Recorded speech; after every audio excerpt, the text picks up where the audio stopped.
What's up, everybody? It's your boy Ebenezer Huge here with the Ghosts of Deck Builds Past to teach you an important lesson about hugging your family and pissing off your friends. Stop laughing at me. First, Nico is going to teach us about the dangers of sharding. After that, Garland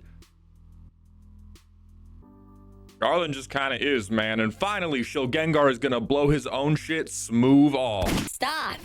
I'm doing something. For everybody who subscribes to this video, I will allow my editor to info dump to me about one additional Warhammer 40k character. Thank you for your time. Garrett, put the book down. You don't get to do it yet, buddy. Lock in, everybody. We're doing an ad, but just this once, I'm going to be vulnerable.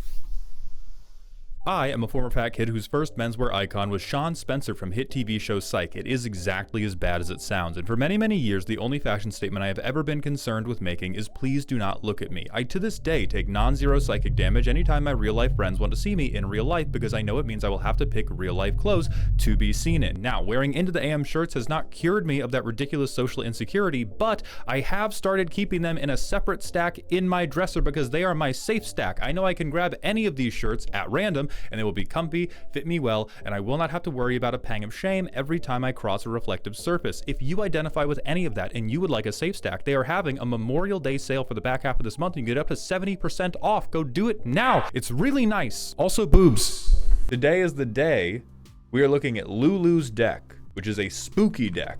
I tried this once with friends, got board wiped one too many times, and I may have responded traumatically with upgrades. Is this okay for Gen Pop still? Fucking beautiful. What do we have today? Nico's House of Mirrors. All right, I've had to play against one of these before. Let me see.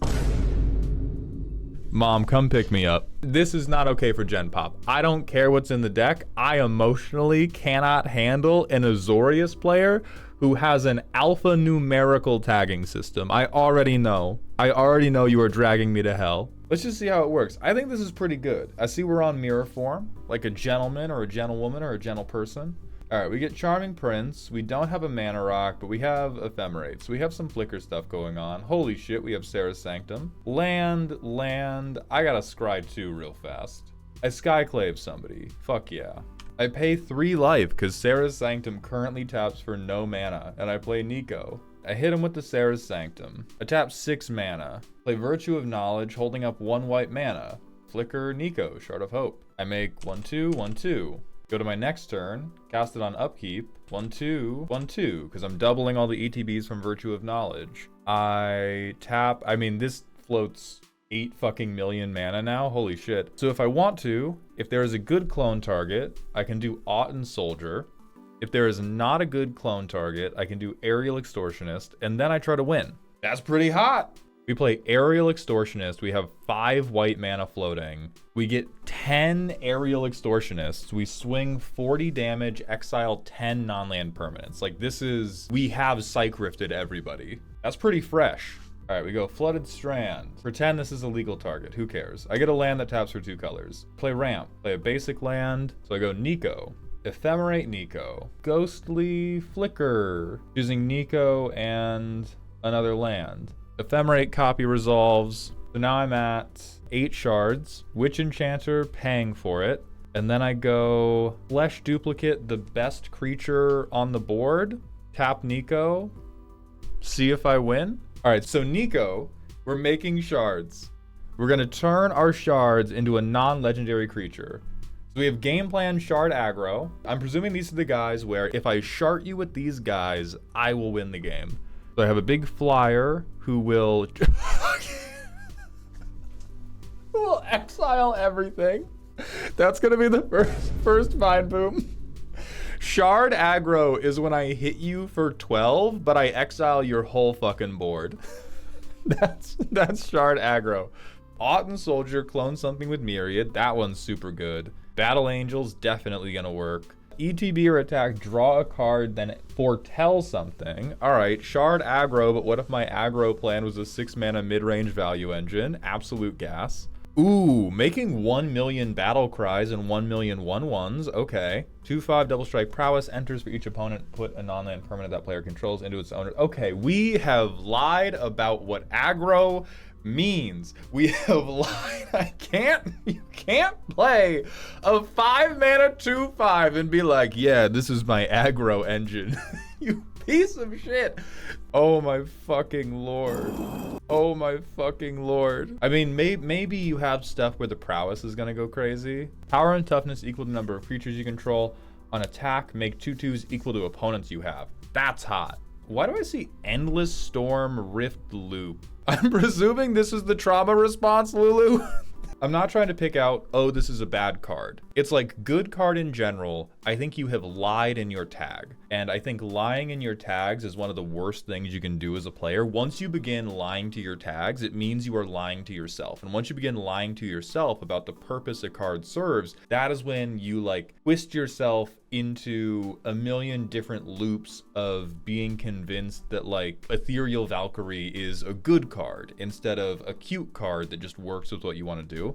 So for Shard aggro, at least, I'm envisioning this as like, these are creatures where if I turn 4 to 6 shards into them, they will like take over the game. And I do think Riptide Gearhulk in particular is a lie for that definition. Strike Force definitely in. Bahamut funny as shit. This one's just evil. Like, this one will work, right? You hit people with a bunch of flyers, you exile their whole board, and they have to give you like 10 cards to rebuild their board. Definitely, that will take over a game. This guy's just a dickhead, though. All right, so we have 1 fetch land, we have 1 command tower, we have an ancient tomb, we have Sarah's Sanctum, so we have mono white Gaia's Cradle. Was our bracket 3 upgrade, I got board wiped too many times, and so I put in a way to infinitely psych rift you and called it good? We had the full-on blue-white, I'm gonna go and I'm gonna buy me a gun, and I'm gonna come back here and I'm gonna bounce this motherfucker off! And then you just rift. And then we also have an infinite mana loop, sure. I see a ton of flicker cards. I don't think there's anything to take issue with there. Blink targets. On the one hand, I worry about not focusing on Dr. Undercut enough, but on the other hand, I don't want the deck to not work if they kill Dr. Undercut. I think these are all roughly appropriate. Board wipes and other mass removal. This seems a little bit low, particularly if you are going through a trauma response. Respectfully, if you've just been through a really, really bad situation and you want to get your friends back, I would actually advocate for more board clears than this, because you only have 1 creature that you really care about. Everything else is just a means to an end for you. You have Dr. Undercut, and they are 8 million Wraths of God. The ones you've picked are very, very good. Starfall Invocation, we can bring back our commander who we care about. Psych Rift is Psych Rift. Avatar's Wrath, you can airbend your commander to re-get the ETB trigger and protect a different creature. But at 3, that is, I'm seeing less than 1 a game. Psych Rift has the added benefit of you can go get it with Spellseeker, but even then that gets you up to like a 4th copy. And so if you want to be evil, I would probably recommend that we get a couple more in here, because white has just a million sweepers. And you can even be like, hey guys, don't worry, this is group hug, I'm gonna ramp you, and then exile their whole board. Speaking of which, do we have ramp? Only the forbidden ramp. Oh, okay, no, we have a different section. All right, we have a different section for the 2-drops. I was about to lose my mind. We went straight from Soul Ring to fucking a Honda Civic Engine. What I think we are missing, like most Azorius players, we are a little bit too synergy pilled and not enough murder pilled. Like the Twitch comment we got, we had 40 damage of Aerial Extortionist and we could exile 10 things. And somebody in Twitch chat was like, yeah, but you could get Ephemerate back. Like, that's the mind, that's the brain sickness we have to defeat. We could murder people with every pigeon in New York City. But I think with your card draw section in particular, we are trying too hard to piggyback off of, okay, the blink plan is gonna get me a lot of cards, and that's how I'm gonna keep it moving, instead of just like, cast the spell and get the card. What if I just cast the spell that gave me the card I want?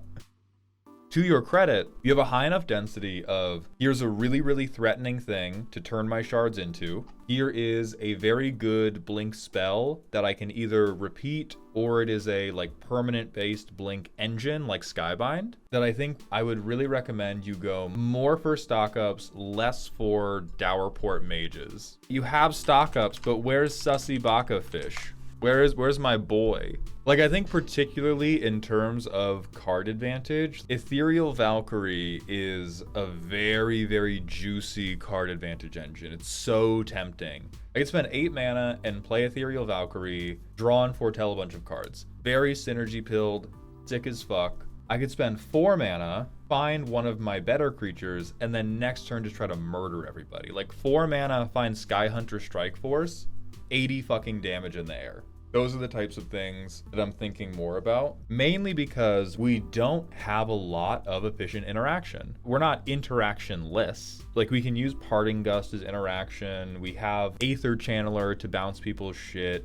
Like, a lot of the stuff we want to turn shards into will interact with the board, but we don't really want to be like, hee hoo hoo, I'm the Azorius player who's hoarding cardboard, because 90% of it we can't use. We want to be the Azorius player who's like, turn 5, turn 6, every game, I'm putting the claws on you. So we do a little turn skippy. Depending on how the board's going, we can either Aether Channeler if we don't want to seem like the devil. If we do want to seem like the devil, we go Spellseeker, what's up fuckos, here's Psych Rift. Another good point for Winds of Abandon, you can get this off Spellseeker. Another 2 mana interaction target. So turn 3, we get that guy. We, bam, Nico. See, and like Skybind's really good. Skybind is for sure the greedy option, because I think what I'm going to do instead is Airbend Nico, recast Nico, Cloud Shift Nico. See, and here's Dowerport Mage, just like a little bit too late to the party. Still a very, very good card, but I think we could get the cards we want from him out of Consult the Star Charts, out of Drawn from Dreams, out of Dig Through Time, out of even Memory Deluge. This is the point where I'm like on my hands and knees begging for Bahamut. I want to have like a 5 to 6 mana creature that I can slam down and now threaten lethal or very close to lethal with. In terms of the temptations that are going to lead you astray from heaven, what's going to get you is stuff that makes you want to go above 10 shards. I think most of the things that are like, ooh, this is great because it lets me make 20 shards, I think that is a mistake in the direction of the deck. If it's something that's like, ooh, this gets me to 6 or 8 shards really efficiently, and then this thing will kill the fuck out of Daniel with 8 shards, that's what I love. Like, you can have dreams, right? Summon Bahamut's funny as hell. I am inclined to believe that your things like Valkyrie, Candlekeep Sage, even Mole Drifter, I would be looking for other impulses, because almost all of your cards are good, but your card quality is not high enough that I'm just happy to draw any of them. I need to look at 4, and I'm going to grab the one that is appropriate for the situation I find myself in. Like, you don't really need or care to have 12 cards in your hand at any given moment, because again, we don't have free interaction. We don't have very much interaction that we're pointing at other people. We have a little bit to make sure that we get our game plan off. I will say, great card for the deck. This will get you kicked out of Gen Pop, so keep that in mind. We are already right up on the fucking edge with Bird Cop. We're talking about 10 fucking copies of this guy. You could make the argument of like, hey, I resolve Fear of Sleep Paralysis. Would you like to scoop? Because all of your things are going to have like 5 or more stun counters on them, and they're never waking up. I'm putting everybody's board into a medically induced coma. It is worse than Psych Rift. Now, ironically, this is the exact type of thing I would recommend over Ethereal Valkyrie, because Ethereal Valkyrie is 6 mana, accrue value for me. Fear of Sleep Paralysis is 6 mana, I'm going to try to win now, which is definitely what Nico wants to be on. Do you want to be on, I'm going to do a big Nico turn, you're done now. One guy's going to live with 10 HP, and I'm going to have 4 cards in hand and finish them off next turn. The desired reaction to the first time you tap Nico needs to be, oh shit, you got it, let's play again. And if your Nico deck isn't doing that, like that's the difference between bracket 2 Nico and bracket 3 Nico. Shit, I'm like selling myself more on this guy every time. So yeah, put him in, see how they react. Lulu, you can look into this if you're finding yourself getting outpaced a ton. I really like the timeline you have. I love this, like, between turn 5 and 7, I'm going to stick something really threatening and try to take over the game with it. and I have a couple answers if you try to go faster than me. It's great. Stay very, very far away from me. I have lost to a Nico deck like this once before. Never again. Never again. I'm tackling undercuts on sight now. But thank you very much for submitting, and I hope that you enjoyed. I think this is a very good deck. I think it's totally appropriate for bracket 3. Just get a little angrier. Trauma response, I need to greet all of my friends by kicking them straight in the ballsack. That's what we're on now. Cobalt to Cobalt, this deck is silly. I am Garland and I will knock you down. I love a man married to his premise. Hell yeah, tap land? Why the fuck do I have a charge counter? Why am I seeing charge counters? All right, I love bribery though. Pass my turn because I'm a fucking adult. I play Insight Engine. Everybody's eyebrow at the table raises 8 feet into the air as they try to figure out why the Dimir no proliferate, no counter deck is running Insight Engine. I spend 5 mana to draw 1 card. Holy shit, it's off-nabbed goat. We're so back. Never mind, I'm sorry. I take back everything I said. Fuck, man, I think I'm tapping the 1 ring again. Draw 2. Oh my god, holy pog. We're so far ahead now. Oh my god, we're so far ahead. As long as nobody else has done a single threatening thing, look at all this money. Now I bribery. I take somebody else's Valgavoth. I have a Valgavoth now. Alright, now I steal somebody's shit. 1 ring at home. I play like Gohan's fucking capture pod. We've stolen a thing, turn 7-ish. We can Rite of Replication our stolen thing. We can breach the multiverse. We can rise to the Dark Realms. Okay, I'm kind of seeing it. Bam. Bam.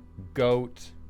Bam, toxic deluge for no reason because I hate you. I'm kidding. If somebody played a real heater, we would minions return it on end step. Otherwise, we just go Garland. I get the favorite thing. This is so aspirational. I'm trying to understand your sick and twisted mind. We do have 1 good creature, but unless we're like breaking into Petco to steal their 1/1 tempo flyers, I believe in Insight Engine a little bit more. Pirates do steal things. It's on theme for that. And so does pitchforks. So do merfolk and tuning forks. They also steal things. Undercity sewers, we get to surveil 1. Boom. Now the funny shit's happening. So we do Garland. I don't think multiple people can be the monarch at the same time. So all this does is now whoever is the monarch, I own 3 of your creatures instead of 1 of your creatures. Because on my next upkeep, I recast this. Dimir Garland, which is when it enters, an opponent becomes the monarch, but I take your creature and it gets +2/+2 and can't be sacrificed for as long as I have it. I always have 1 thing from whoever is the monarch, and if you trade around who the monarch is, I trade around who I have stolen from. He is the world's best babysitter. Don't call it a pipe dream. Great. Great.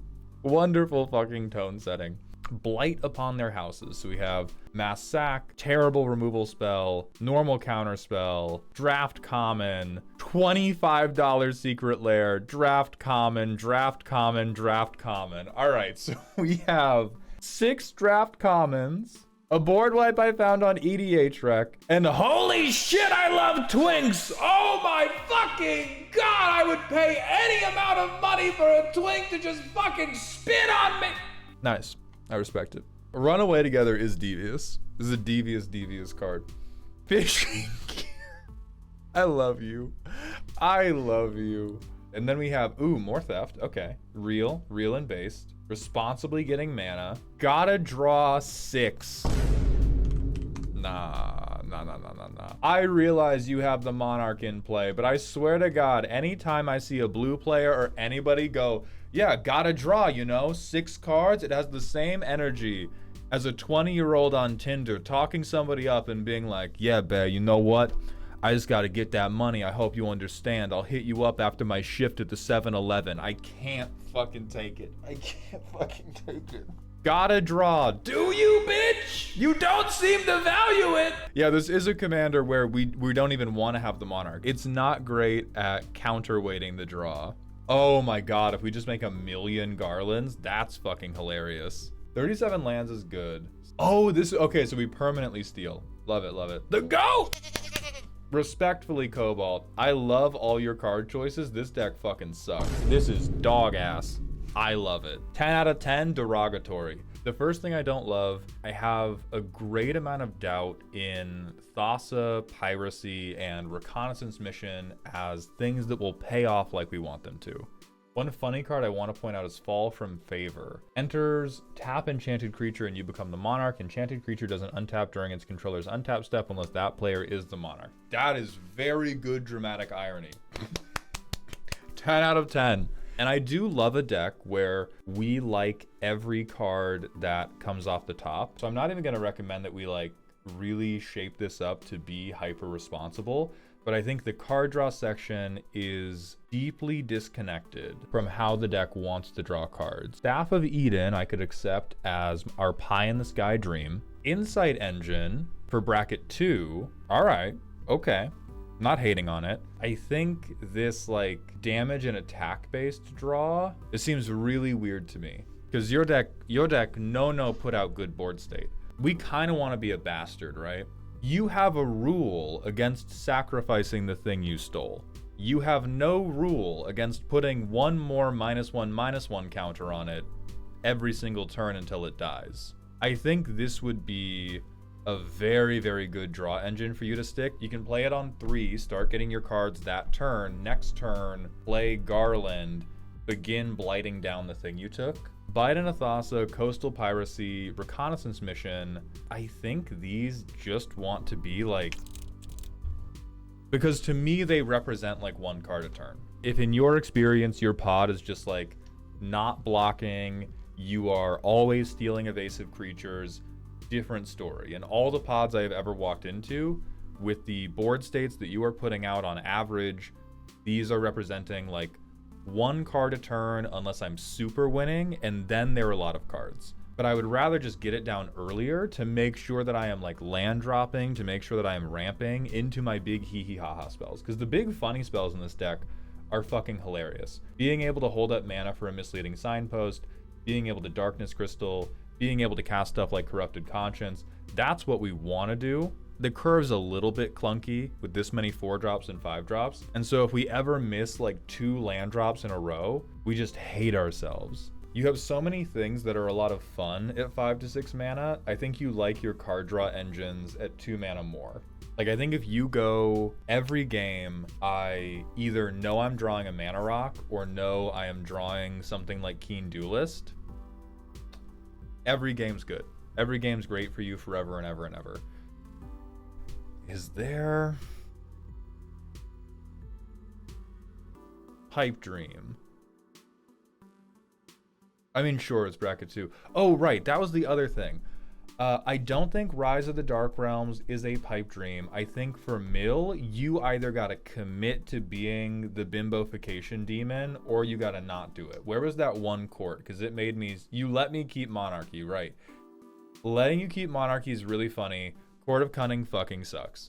This is the worst dream you have in the deck. If you want to mill people to set up the Rise of the Dark Realms, what you are going to do is prolapse them. Say it with me. What are we going to do, chat? We're going to spend 6 mana and we're going to create a... It rhymes with Prectal Collapse. I'm here to wrap you up with all the prolapsiums of the world.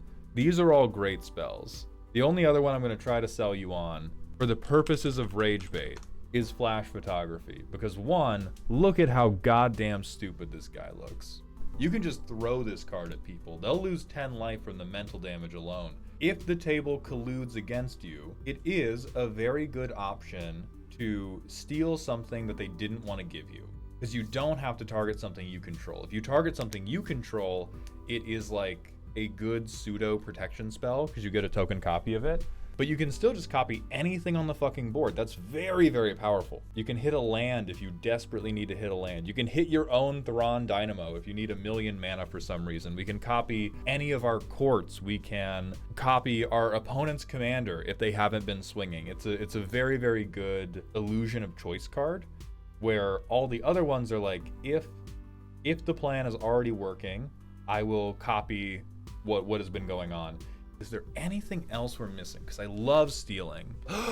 Right. It has text. I need you to understand. You are witnessing your new favorite magic card. Gaze upon its bountiful text box in which it says, if you hit somebody with combat damage, you get to check their whole library and then play a guessing game with them. This is Guess Who with massive honkers. Need I say more? I think there are little adjustments that are gonna make this hum, but I love what you've made. I hope you enjoyed, got some useful suggestions, exhaled heavily through your nose. Videos like this are made possible specifically by our highest tier of Patreon support, so a very special thank you to Solar Movie, Fun, Bobby Joe Lord, Beefcake, Phelan, and Calamity. Thank you all, and know that I do love you more. All right, from Terrence, we have Shilgengar, Conniver of Divinity. I know for a goddamn fact this deck is about to suck ass. This deck was supposed to be private, LOL, but now you're shitting your pants in public. Wow, what's that? A garbage land? Amazing. I mulligan. Wow, what's that? Nykthos, Shrine to Nyx, and something I can't cast until turn 7? Amazing. We can keep this hand for Baelmerk, though. So we go Heath, Plains. We go Baelmerk, 1, 2, 3, 4. We fucking miss Priest of Fellrights on somebody else's end step. Entomb. So we miss on Overlord of the Baelmerk so that we can get Valgavoth in on somebody else's end step. And then on my turn, tappy tappy, give me Johnny shit hands. And then we go Thinkweed Imp, Phyrexian Tower, sack it for no reason. Make mana that doesn't do anything. Bam, I hit you. Next turn, 2, 3, 4, 5. I fucking non-bow myself with Ulamog the Infinite Gyre. Me, John Mass Reanimator, is now going to shuffle my own graveyard into my library because I milled Ulamog off Dredge. Let's see, Nykthos is pretty positive now, right? Like I can go Nykthos, floats 5, play this, I go down to 2, float 4, play Shilgengar with all that mana. And then I would probably be dredging 1, 2, 3, 4, 5. Holy shit, we are hitting nothing. We have the Haste Enabler who wins us the game. We can play this land for turn. We can 1, 2, Nykthos makes a million mana. Thank fuck, we get Ripples of Undeath. We sack Stinkweed Imp again to play Ripples of Undeath. So we go to our next turn. Now we have some shit in our graveyard. We have a Myria Shepherd. All right, pre-combat main. We mill these 3. So I take City of Brass back. These are all in the graveyard. So my creatures have protection from like instants and sorceries, or maybe other creatures, because I represent 11, 17, 24, 28, 30, 33, 38 damage. Maybe that's enough to do it? Oh yeah, this looks like a perfect, this is the playtest you actually earned. Dakmor Salvage. We play Mesmeric Orb. We play Solemnity for some reason. Hell yeah, Sand Scout, baby. Inspired Insurgent. Ulamog gets milled! I shuffle my library.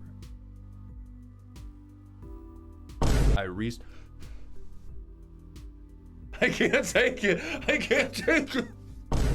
Great deck, man.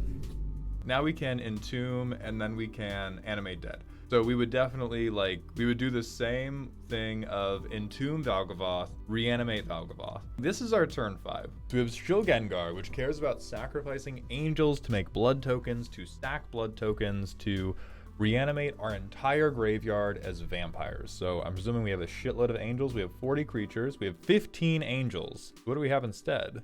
Bolas' Citadel! Terrence, if I see Sensei's Divining Top, I'm putting you through a wall. No, you're good. Okay. All right, you're good. All right, we got some other reanimation. Best card draw engine in the game. Fuck yeah. Interesting.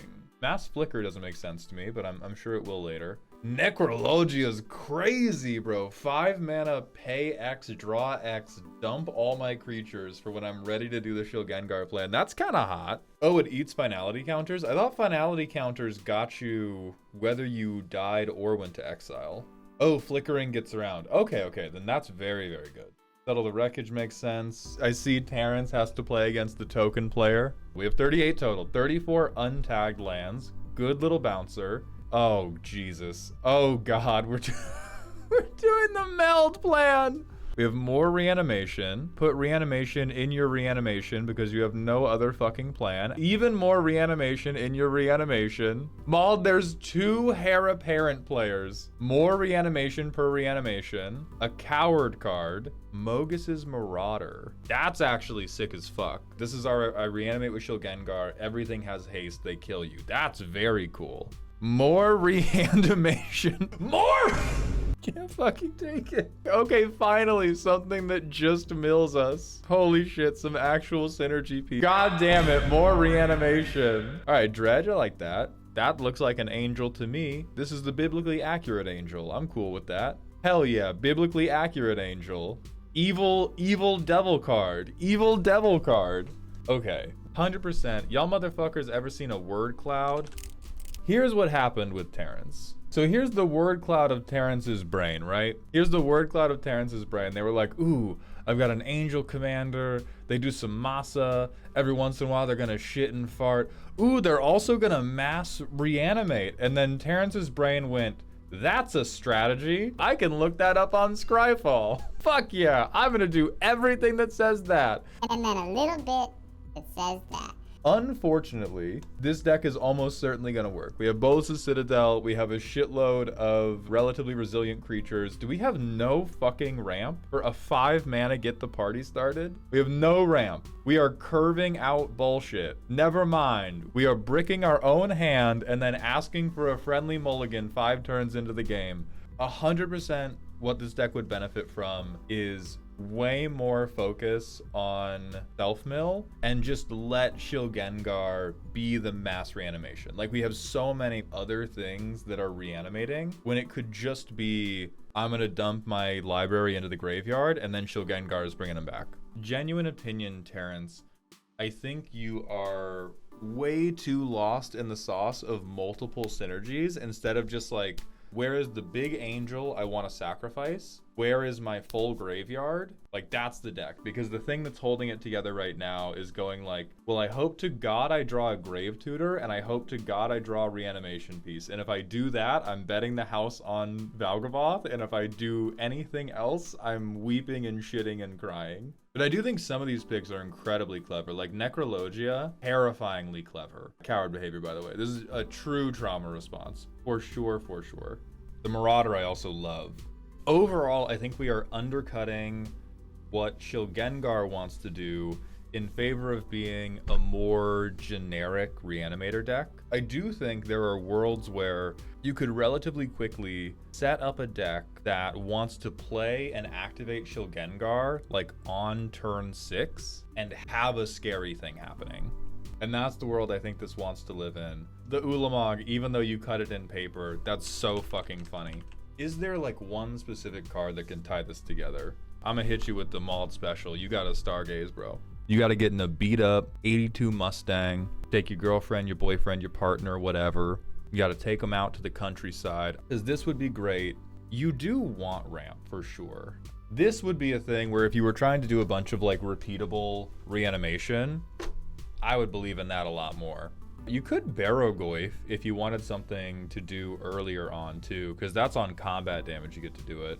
You could Grindstone yourself. I stared at Grindstone for a while. I think you should do it, bro. I think you should take the leap, because we definitely need more stuff that's gonna like really get it going. For the deck you currently have, Twilight Diviner is actually crazy.